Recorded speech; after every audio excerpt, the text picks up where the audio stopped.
Upset and sad that I didn't see my son in over 1 year. My old wife and her family just contempt the Supreme Court visiting orders. বাংলাদেশের রাস্তা রাস্তায় নিজ সন্তানকে খুঁজে বেড়াচ্ছেন একজন মার্কিন নাগরিক, চাইছেন প্রধানমন্ত্রী তারেক রহমানের সাহায্য। কিন্তু মার্কিন নাগরিক হয়ে তার সন্তানের সন্ধান কেন তিনি এদেশে করছেন, তার পেছনের গল্প শুনলে আপনি আবেগতাড়িত হবেন।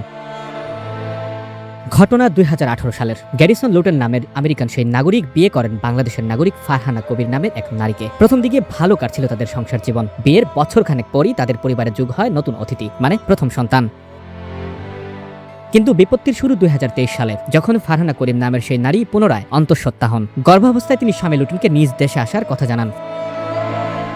তবে বাংলাদেশে ফিরেই স্ত্রীর ভিন্ন রূপ দেখেন লুটেন। স্বামীর সাথে সব ধরনের যোগাযোগ ছিন্ন করেন ফারহানা। শেষমেশ সন্তানের স্ত্রীকে না দেখতে পারার আকুতি লুটেনকে আর আমেরিকা থাকতে দেয়নি। বাধ্য হয়ে তিনি বাংলাদেশে আসেন। Upset and sad that I didn't see my son in over 1 year. My old wife and her family just contempt the Supreme Court visiting orders, which were supposed to allow visitation on.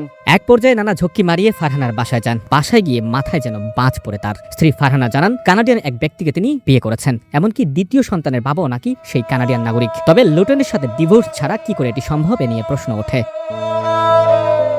এরপর high court থেকে আদালত, সব জায়গায় ঘুরেও আজ পর্যন্ত সমস্যার সমাধান করতে পারেননি লুটেন। আমি তোমাকে ভালোবাসি বাংলাদেশ। আমি তোমাকে ভালোবাসি Fatmir Wali Kram Rutrell. My boy, know you're out there and your father's coming. He's searching for you, and I'm going to be reunited with you soon, inshallah. লুটেনের এই অসহায় অবস্থা দেখে বাংলাদেশিরা ক্ষুব্ধ ও দুঃখ প্রকাশ করেছেন। ফেসবুকে অনেকেই তার পক্ষে লিখছেন, চাইছেন লুটেন যেন ন্যায় বিচার পান।